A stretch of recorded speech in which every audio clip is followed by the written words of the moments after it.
Hello everybody out there. So for today's video, it's going to be a book review video. It is actually going to be a book review on the Lucifer Effect, which is written by Phillip Zimbardo. It's a pretty interesting book, not gonna lie. Excuse me. If you do choose to go to the library and rent it, or if you choose to go, I guess to what I was trying to say, the bookstore and buy it, the person checking you out is definitely going to give you a weird look and think that you're in some sort of satanic cult, which was my definite experience when I bought it. So I had to explain that it was a psychology book and that I wanted to read about political issues just so I didn't continue to get the weird stare I was getting. But as far as what the actual book is and what it is about. So the idea of the Lucifer Effect is, again, written by Phillip Zimbardo. He's the guy who, if anybody's taken like a basic psychology class, you've heard about the Stanford prison experiment. He's the actual guy who ran that, the psychologist that was behind it, who dropped, I want to say it was initially, 16?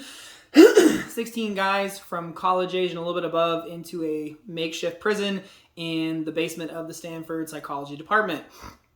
In that process, he came to find out that these 8 college kids who were the prisoners started to lose some of their individualism. They became de-individuated, which I don't know if I can pronounce that word correctly, but essentially it's when people are reduced to being less than human beings and are not individualized at that point in time. So as far as it goes, that is the actual idea of what happened to the prisoners within the experiment. As far as the actual other side of it, the guards that were involved ended up basically treating their prisoners, which were also college kids, pretty badly. They ended up becoming very like bad examples of what prison guards should be. And they essentially kind of like morphed into this very negative persona as very abusive, both mentally, physically, a little bit physically and emotionally abusive to the prisoners. And then he takes this idea of the Stanford prison experiment and he actually applies it. And again, I can't pronounce this word either because it's a name, but I believe it's like Abu Ghraib prison in Iraq, when the Iraqi prisoners were being abused and tortured. It kind of came out in around 2004 when there were all those photos of like the guys with their hoods on, with like the electrodes on their fingers and all this other crazy shit that was happening. Because he actually got called as a key witness to kind of like explain what happened. And obviously he quickly realized that like some of the atrocities that were happening in this real life prison were very similar to some of the atrocities that were happening in his Stanford prison experiment for psychology. Now, his biggest point of the actual book is the fact that he tries to discuss, is it really bad people or bad apples as he calls them, or is it the bad barrel? Is there a societal thing within these different groups that are creating people who are normally good, ethically sound people to do bad things? Obviously, he doesn't say off the bat that there aren't just bad people, because obviously there are. There are people out there that have bad intentions, that are trying to do bad things and hurt people. But throughout the course of his book, he really discusses the principles of the situation, and that a lot of times in Western civilization, we put a lot of pressure on explaining what bad people do because of their mentality or who they are as a person, their belief system, stuff like that, when in reality, he really focuses on the societal pressures, the situations they're put into. Same thing that happened within his Stanford prison experiment, as well as the prison in Iraq, where good soldiers or good college students ended up mistreating and abusing people based off of their situational forces that were at pull. So throughout the book, he really discusses this, and I think that's the biggest thing that I took away, is that the majority of times we are focusing too much on the people behind the actions and not the systems that are actually in place that are pushing them to do the things that they're doing, and some of the things that are leading them to do what they're doing that's not just about them. And he kind of breaks down without really like saying it, but he's much bigger of a believer that it's more of the bad barrel and a bad system and a bad, operational system that are going on in different organizations that are causing these negative events to happen.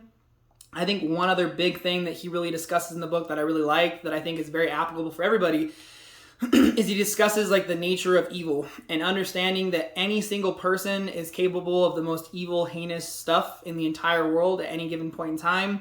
He discusses the people in Nazi Germany who, ratted on their neighbors and called the SS to come in and take them away to extermination camps, and they were doing it because that's what they thought they were supposed to do or what they were told to do.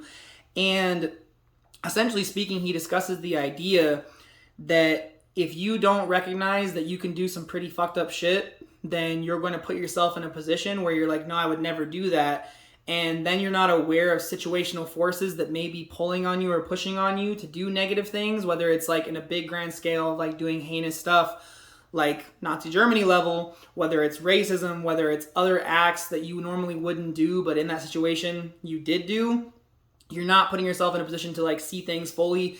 You're not acknowledging the reality that people can be shitty no matter who they are. They can do terrible things. So you're setting yourself up to fail longer or later down the road, rather, to make bad decisions or do bad things because you're not overly aware that you can do the same bad shit that other people have done in the past or in the future. One more thing that I really think that was really helpful for like reading this book and what I took away from it was he talks about the evil of inaction.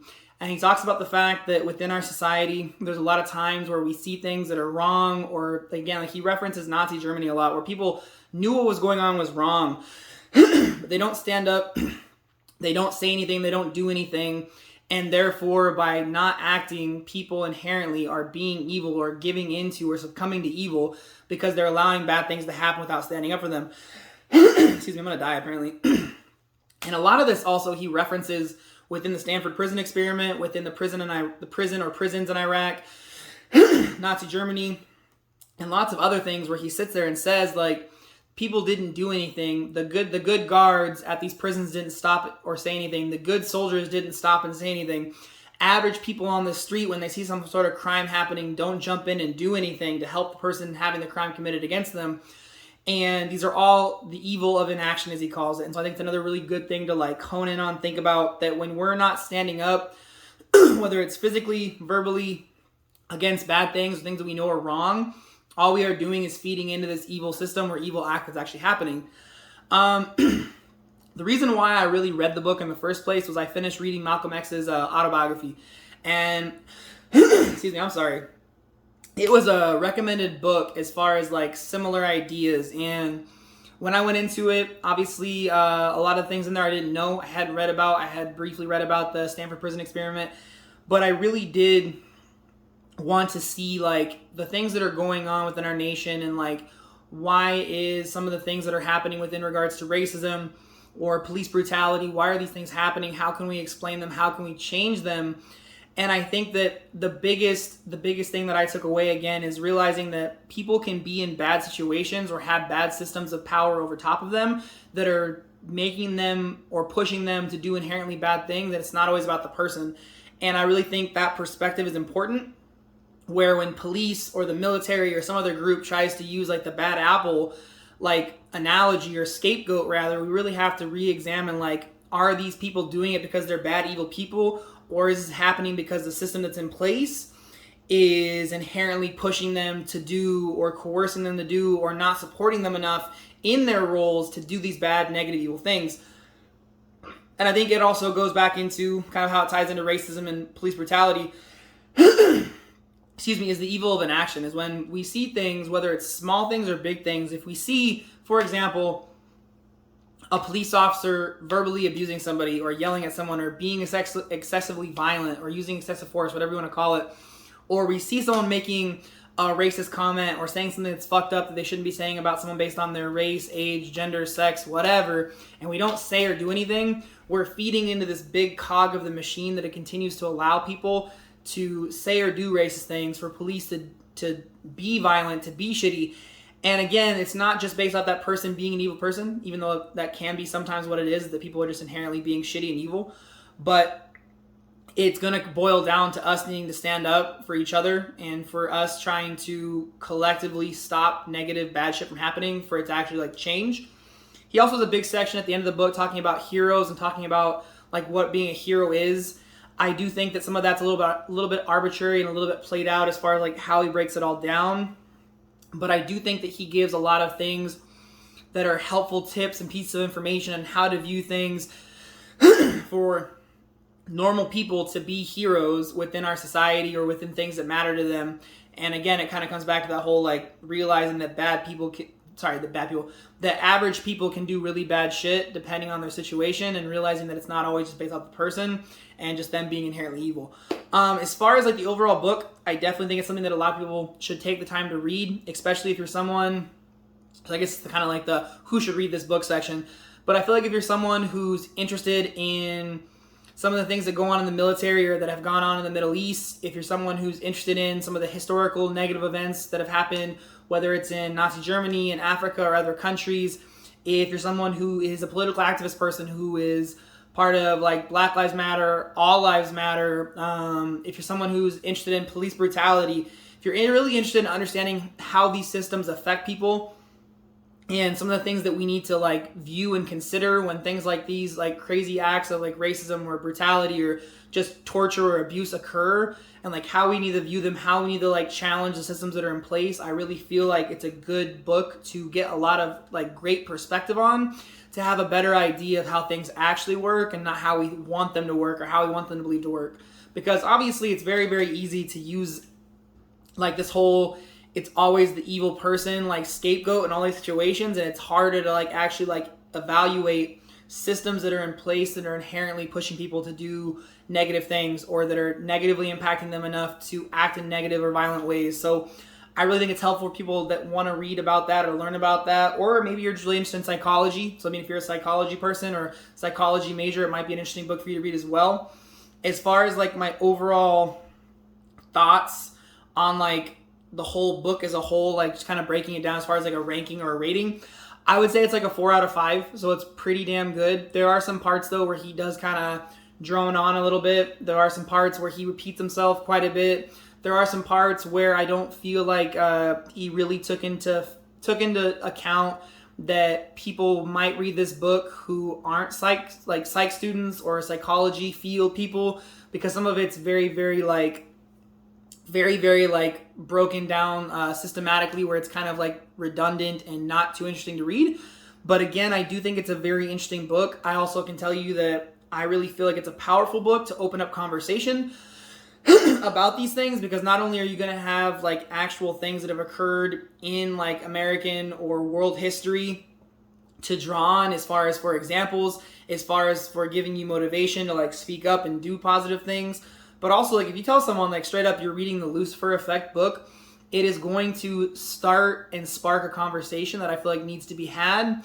And it's definitely one of those things that I think it has a positive benefit past just the point of you reading the book and getting knowledge. I think it's a powerful tool to help you go out in the future, and not only for you to act in a heroic way, for you not to give into the inaction of evil, but also for you to, when you hear people saying like, oh, it's just this one bad cop or one bad soldier or one bad, like, because he even flips the script, which is kind of like a random like little tangent, but he even flips the script and he talks about like the perspective of people who are living in the Middle East and how they viewed everything that's going on from their perspective, and how like they're looking at us as the perpetrators of evil. And it's really just a good place to jump off on a lot of different conversation points. Gives you a lot of good base depth of knowledge on different things as far as like kind of things I already kind of overall encompassed. I would really recommend reading the book. Again, it is a very long book. I think it's 488 pages, so it will take you a little bit of time.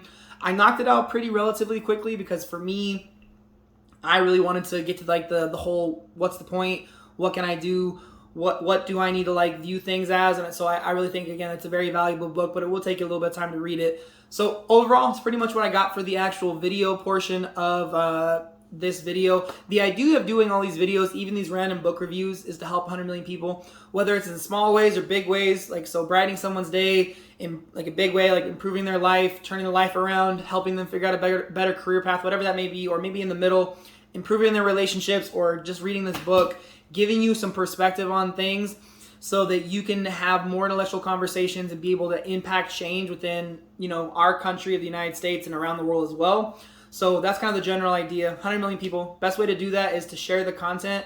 I don't ever want to ask people to like and subscribe. I will ask that if you did get something in value out of this, please feel free to share it directly, link someone in it, mention to somebody, however you want to do it. It is greatly appreciated.